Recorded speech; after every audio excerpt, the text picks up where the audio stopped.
Happy birthday, United States of America. Okay, we're a couple of days late. Still, I felt like I couldn't have an episode of this famous vendetta on our 250th birthday without some kind of episode about, well, our 250th birthday. So when I say, a happy anniversary, in the episode title, I don't mean our anniversary, our birthday. We just started this up in February. Can you believe it? It's already July? Well, if you're joining us for the first time, welcome. This Famous Vendetta is a podcast about history and the various social and personal issues that impact the narrative of that history. Specifically, it's about my family history, which has a very famous, possibly infamous chunk in which we fought with another family, the McCoys. And I'm Jason Hatfield. I'm descended from those Hatfields, and my great-great-grandfather was Valentine Uncle Wall Hatfield. And in our last episode, we discussed his choice and the ramifications of that choice after his younger brother Ellison was stabbed and shot in a fight with three McCoy brothers, Tolbert, Farmer, and Bud. It's a brutal chapter, and you can listen to it in episode 10. But today, we're going to discuss another aspect of my family's history and the history of this country. And we're going to do it in two different parts. One, my family's ties to the birth of this nation, and two, how the British seem to feel about it from an Instagram post of an interview from the New Yorker. So, this should prove to be interesting. So, as you all may know or not, July 4th, 1776 is considered our national holiday. We had been subjects of the British Empire. And after a very costly war to try and take possession of the continent, we went to war with France and her Native American allies. Spain will also get involved into it sort of, towards the end. There's a lot to discuss, and if you ever want a very good narrative of it, I would suggest Crucible of War, a book by Fred Anderson. Well, the British won that conflict, and it was very costly, both in lives and treasure. It could be considered one of the first world wars, as it didn't take place only in North America. But after the French loss, the British take land, and the French have to give up a fair portion, though they also hand some over to Spain to prevent the British from taking everything. With such costs needing to be repaid, the British turned to the colonies for taxes. For those of you who may not know, taxes are how the government pays for things. Roads, libraries, schools, the military, and reflecting pool maintenance. If you want to have a lot of money in the bank for a government, you need to have a couple of things: an amazing economy and or high taxes. Now, I'm no economist. Let me explain that right out. But if your economy is booming, then people buy stuff. And when they buy stuff, they pay taxes on them. If people are buying a lot of stuff, then they are paying a lot of taxes. But it wasn't always so. You see, most of the colonies considered themselves their own independent nations, albeit British. They didn't really cooperate, which caused issues during the French and Indian War, as a lot of fighting was happening in the north, and southern colonies didn't see the point in helping.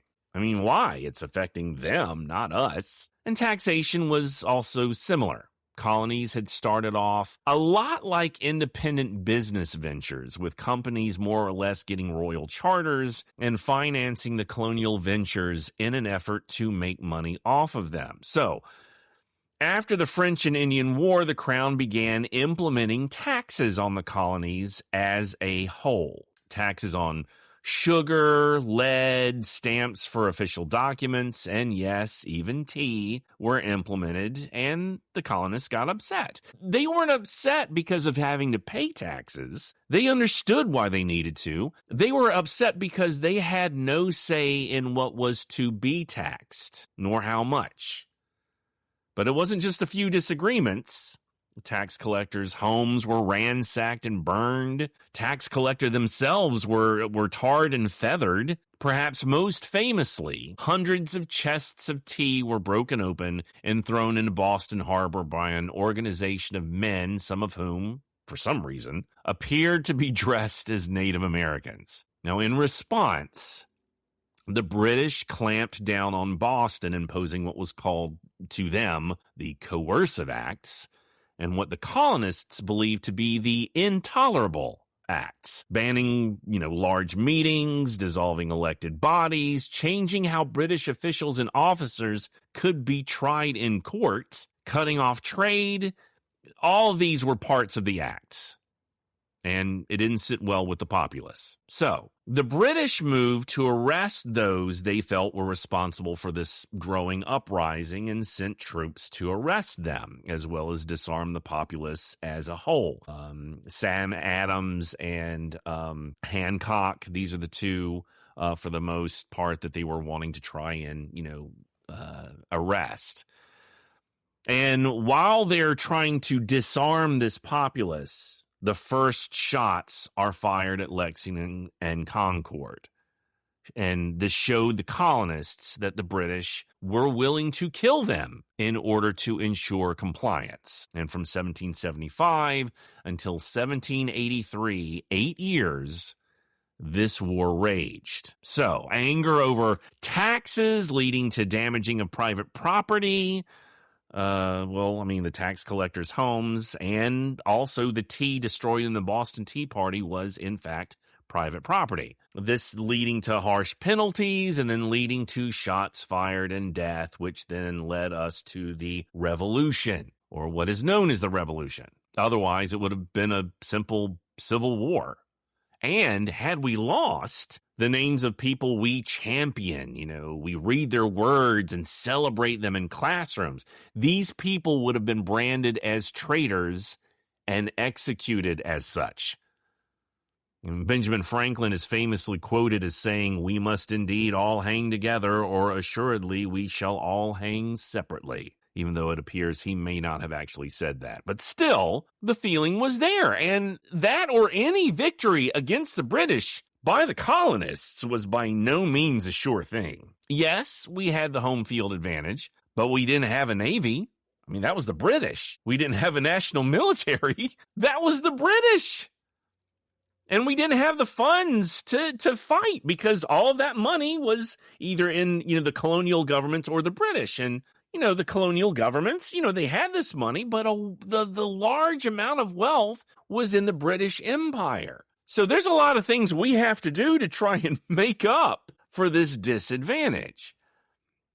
One of the things we did have, at least until we organized the Continental Army, were militia units, of which, each state had and represented the bulk of the manpower of our troops fighting the British. They weren't necessarily trained or battle-hardened, but they did volunteer, and in many cases fought bravely. And one of my ancestors fought in one such militia, the Virginia militia.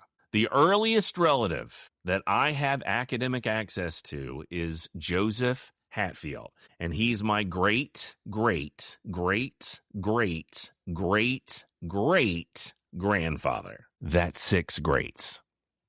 Now, to my knowledge, he was born in the colonies, possibly around 1740, and will answer the call of his nation to serve in its conflict with Great Britain in what we will come to know as the Revolutionary War. During this war, he will act as a private and Indian spy.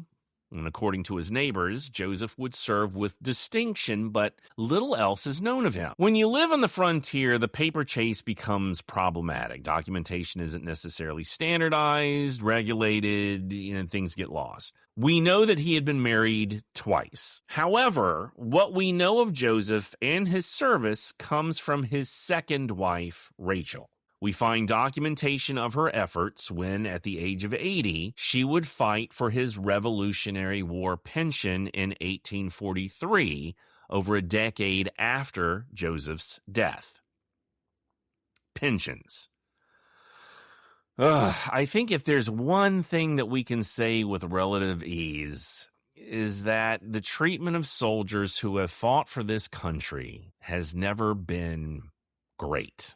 Another Joseph Plum Martin, in his excellent account of his exploits during the war, says in his book, A Narrative of a Revolutionary Soldier, in its 9th chapter, he writes, quote, "When those who engaged to serve during the war enlisted, and they were promised 100 acres of land each, which was to be in their own or the adjoining states. When the country had drained the last drop of service it could screw out of the poor soldiers, they were turned adrift like old worn-out horses, and nothing said about land to pasture them upon. Congress did indeed appropriate lands under the denomination of soldiers' lands in Ohio State or some state or a future state, but no care was taken that the soldiers should get them. No agents were appointed to see that the poor fellows ever got possession of their lands.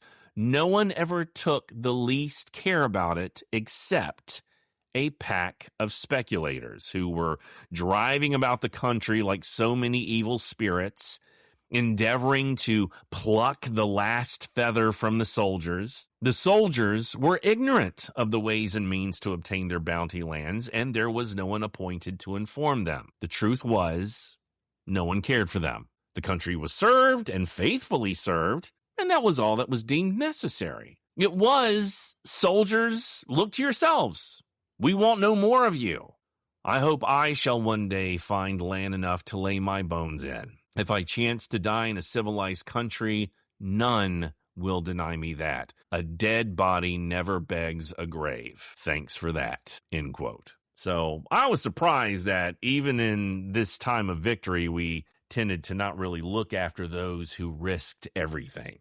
Well, Joseph Plum Martin's book, it's a great book, and you should read it. Now, going back to Joseph Hatfield and his wife Rachel's attempts to get his pension. By this point, Rachel was living in Tennessee and fighting for her husband's service pension of $40 per year, or possibly over, $1,500 in today's buying power. The Act of Congress, July 4th, 1836, allowed, quote, "Every officer or enlisted man who had served at least 2 years in the Continental Line or state troops, volunteers, or militia to be eligible for a pension of full pay for life. Veterans who had served less than 2 years but not less than 6 months were eligible for pensions of less than full pay. Neither the Act of 1832 nor the one of 1828 required applicants to demonstrate need."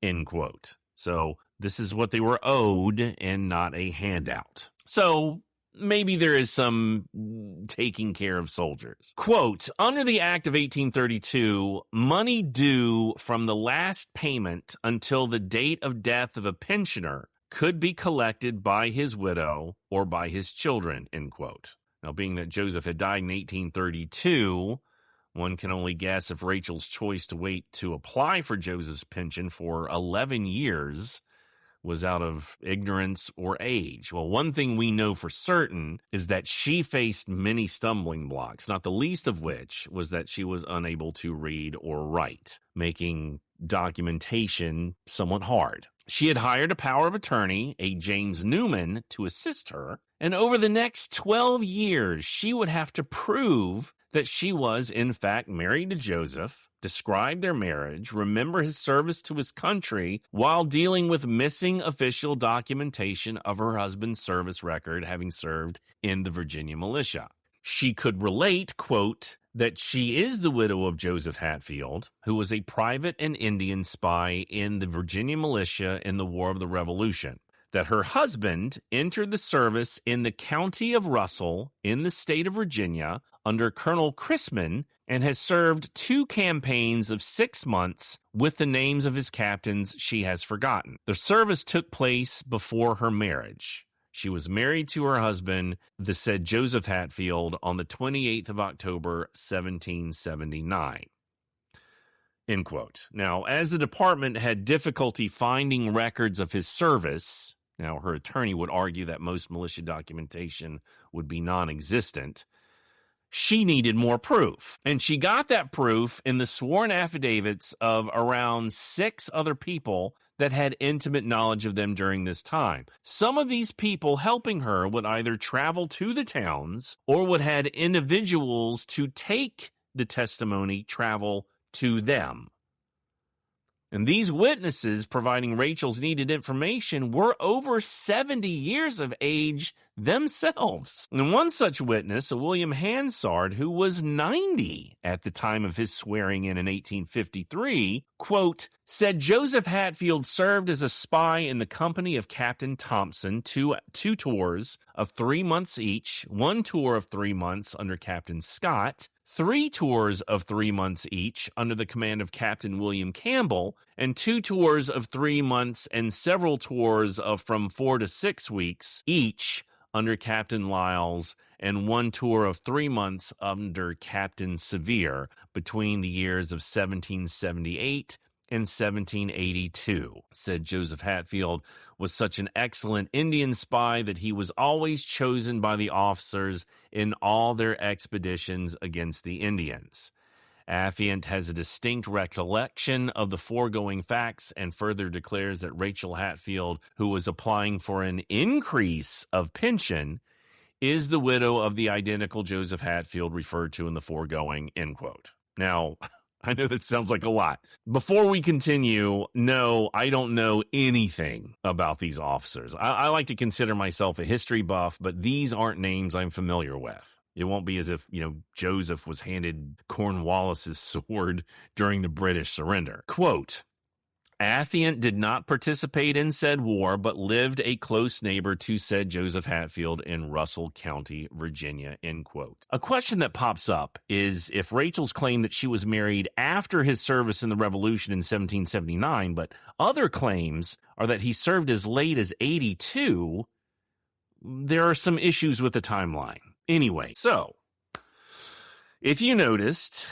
Rachel is applying for an increase in pension. So by 1853, she had received her $40 per year, but was now trying to get an increase. Her attorneys were making it known that some that were receiving more pension than she had perhaps not served as long or served the same amount, and therefore fairness needed to be observed. So Rachel applied to get increases from that $40. Well, seeing as she could recount one captain's name and not others, whereas Hansard could recount all of them, but none of them were the one that she mentioned, this made some things complicated. Now, granted, 60 years had passed since Joseph's service, and those trying to remember were well past an age one could expect to reach in those years. A Richard Crabtree would also come forward in 1843 at the age of 78, and also recall Captains Thompson, Scott, and Campbell, the ones Rachel couldn't remember,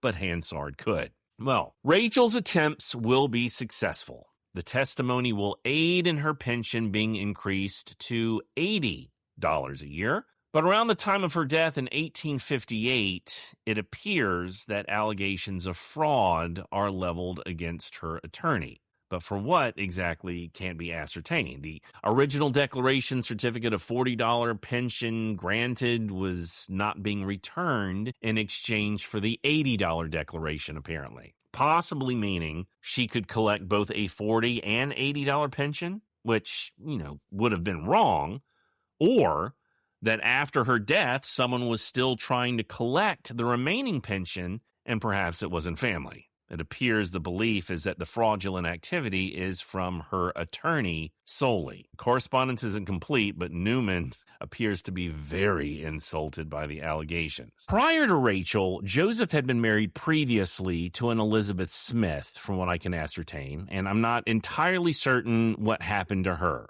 Allegedly, it's believed that his first wife died in childbirth. It appears as if Joseph's child Ephraim, and this is Eph of all that we've discussed in an earlier episode, is the son of Joseph and his first wife. As his gravestone says, he was born about 1760, and Joseph and Rachel were married in 1779. Some evidence will suggest that he is the son of Rachel, but that doesn't appear to be the case. Based on what I can see, Rachel would have been born in 1761 1 year after Joseph's son Ephraim is born. Ephraim is, as what I can tell, Joseph's fourth child. Now, Joseph will die and is buried in an old unattended cemetery in Tennessee, as best as I can tell, and there is no headstone marking his plot. If there was one, it's gone or, doesn't have his name. Well, at any rate, they will be the furthest back I can officially trace my lineage to. That will be 8 generations. My great, great, great, great, great, great grandparents. Now, regardless of anything that happens moving forward from that, to have had an ancestor in the Revolutionary War is kind of cool in and of itself, even if the details aren't specific. So that's my tie to the Revolutionary War. And that brings us to this next section as to what the British feel. Now, I've got some really good British friends who I worked with while teaching English in Japan over 20 years ago, but I came across a New Yorker clip on Instagram.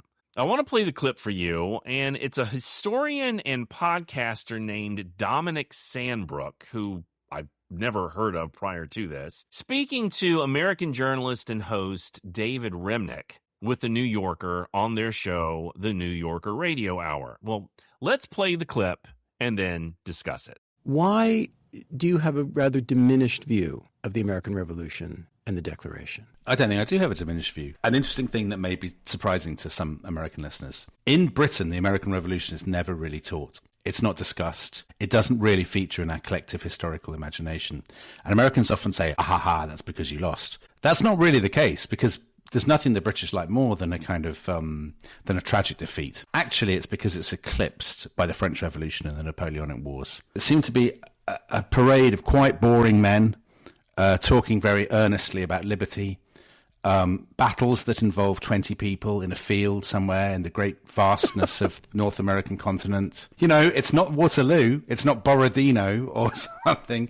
So when we came to it, and I think also Tom and I, we've seen all the sort of Ken Burns style, the flag of liberty over Gobbler's Creek or whatever it might be, and sort of, a slight smirk perhaps playing on our lips in a true redcoat manner as we see the Americans congratulate themselves as they go back to their slave-inhabited plantations on the great victory of liberty and so on. So I must admit I very much enjoyed the great furore about the 1619 Project, because as a Brit watching that, it was entertaining to see Americans flagellating themselves and tearing themselves apart about whether they were the good guys after all. And of course the 1619 Project people said that the British were the heroes in the end. So that was tremendous news for us. Okay. Again... I don't know Dominic Sandbrook at all. Don't know his background really, but as a historian of sorts myself, I disagree with his commentary. I mean, he claims that the revolution is not discussed because it has been eclipsed by the French Revolution and the Napoleonic Wars, that it seemed to be a parade of quite boring men talking earnestly about liberty, and that there were battles that involved 20 people in a field. As we congratulate ourselves about liberty, then go back to the slavery-inhabited plantations. Wow. That's kind of rude, right? For someone who doesn't have a diminished view of this conflict, he tries, at least to me, awfully hard to impress its lack of importance onto his listeners. Now, let's be honest. Yes, we were fighting for liberty while we had slaves. I don't think anyone denies that. I think that we wanted to gain our own liberty, then we would deal with slavery. But, thanks to the economic aspects of slavery for the South, as we've discussed, that's going to drag this issue on for the country on and on until the Civil War, despite the fact that Thomas Jefferson, himself a slave owner, does attack slavery. He, in the Declaration of Independence, he does say that the king has waged cruel war against, a group of people that had done him no harm and, carrying them into slavery into another hemisphere. And he's attacking slavery in that. But we had to take that out because the southern colonies did not want to have any sort of attacks on slavery at that point. So even at the beginning, we are trying to sort of be consistent in our message, even if we stumble. And of course, as we talked about earlier, it's going to take until 1860s until we finally take care of this ongoing nagging problem that we've had in our history. But, let's not forget that the British also enslaved people. I mean, we were British colonies, Jamestown, 1619, when the first instance of slavery, happens in the British colonies. And the British didn't ban the process of slavery until about 30 years before we did. So, pointing the finger. Now, granted, yeah, we were fighting for liberty and we professed as such while still holding slaves. So there's some, I will concede him that point. Now, but let's talk about some other claims that I disagree with. The French Revolution, which did occur after ours, was inspired by our revolution. Now, he says that they don't talk about the American Revolution because it is eclipsed by the French Revolution. Well, the French Revolution happened because of ours. To make it appear as though it seemed to form from nothing seems odd. I mean, the French saw what we did, saw that we could replace a monarchy with a republic, and fought to do so, even including some key individuals involved in their own revolution, such as the Marquis de Lafayette. So this disassociation is a little strange. It's like not taking into account the French and Indian Wars fallout that led to the taxation that brought us about our revolution. You can't really discuss one without the other, but, apparently he thinks so. Okay. Parade of quite boring men. What? I mean, what? Seriously? Thomas Paine? Thomas Jefferson? George Washington, who, led these troops? John Adams? Seriously? Boring men. Come on. Hardly. And lastly, if it wasn't such a big deal to the British, as this historian suggests, why did they fight so hard in the French and Indian War, or 7 Years' War if you're European? Why did they send at least what's considered the largest expeditionary force in British history to that time in their history to invade New York during our revolution? I mean, something like over 200 to 400 ships, 32,000 soldiers, about 12,000 sailors, also hiring Hessian mercenaries? I mean, there's a lot of money. There's a lot of effort going into this. In the years following the war, the British refused to evacuate forts in the new territories that we have taken in the Treaty of Paris, the treaty that ends the Revolutionary War effectively. They arm and antagonize Native Americans to attack us, which, I mean, let's be honest, wasn't really that difficult a task to do. They're already angry with us. And as they go to war with the French, again, the British stop our vessels and pull people off of our boats to serve in their navy, what they called impressment. I mean, combinations of these insults and disrespect will lead us to another war with Britain, the War of 1812. All of this, what? Because it wasn't that important? I think the survey says, Notice how I use a Family Feud reference in this episode. I'm not buying this. I think that this guy's take, it's a hot take, and it's intended to be as such. And I think it shows a pretty sad example of, what those grapes were just probably sour. It's that approach to what is one of the biggest British losses in their own history. I think Sandbrook has a diminished view because he doesn't want it to be the victory it was. And though he says that he and one of the other participants in this interview, had smug grins as redcoats, I think another brief story from Joseph Plum Martin's book is apt because, it also shows the smugness that many British had of the backwoods Americans. Okay, this one's from chapter 7, and it's called The Campaign of 1781. Quote, "Between us and the British redoubt, there was a large, deep gully. Our officers gave leave to as many as chose of our men to go over the gully and skirmish with the small parties of horsemen and footmen that kept patrolling from the redoubt to the gully, watching that none of us took shelter there to annoy them. Accordingly, a number of us kept disturbing their tranquility all day. Sometimes only 4 or 5 of us, sometimes 10 or 12. Sometimes we would drive them into the redoubt and they would reinforce and sally out and drive us all over the gully. We kept up this sport till late in the afternoon, when myself and 2 others of our non-commissioned officers went down near the creek that makes the island upon which New York is situated. The 2 other men that were with me stopped under an apple tree that stood in a small gully. I saw 4 or 5 British horsemen on their horses a considerable distance from me on the island. When they saw me, they hallooed to me, calling me a white-livered son of a B-word. I was dressed in a white hunting shirt or was without my coat. The latter, I think, as it was warm, and I wore a white underdress. We then became quite sociable. They advised me to come over to their side and they would give me roast turkeys. And I told them that they must wait till we left the coast clear ere they could get into the country to steal them, as they used to do.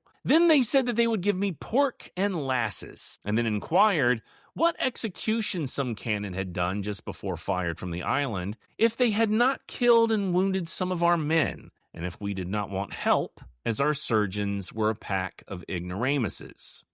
I told them in reply that they had done no other execution with their guns than wounding a dog, which was the case, and as they and their surgeons were of the same species of animal, I suppose the poor wounded dog would account it a particular favor to have them, some of his own kind, to assist him. While we were carrying on this very polite conversation, I observed at a house on the island in a different direction from the horsemen a large number of men, but as they appeared to be a motley group, I did not pay them much attention. Just as I was finishing the last sentence of my conversation with the horseman, I, happening to cast my eyes toward the house, and very providentially too, I saw the flash of a gun. I instinctively dropped as quick as a loon could dive when the ball passed directly over me and lodged in the tree under which my comrades were standing. They saw the upper part of my gun drop as I fell and said, "They have killed him!" But they were mistaken. The people of the house set up a shouting, thinking they had done the job of one poor Yankee, but they were mistaken too, for I immediately rose up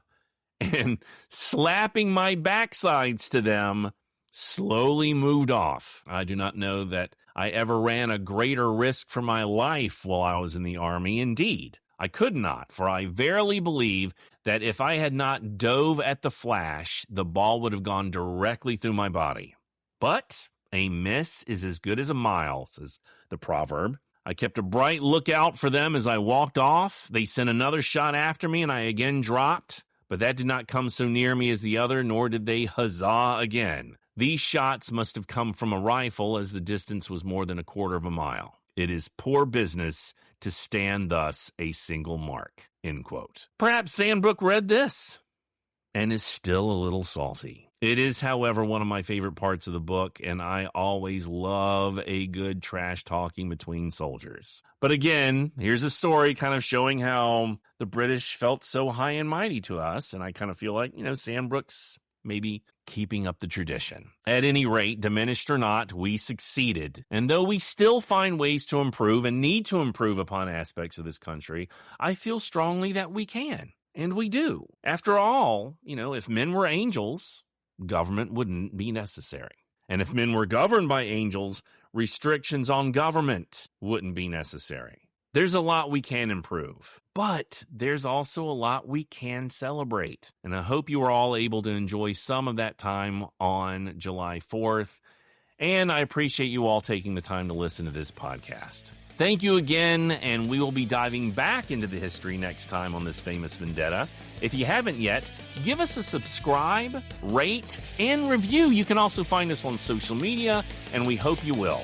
Reach out if you got any questions. We'd love to hear from you. Thanks again for listening. Happy birthday, America. Now go out there and make history in a good way. See you next time.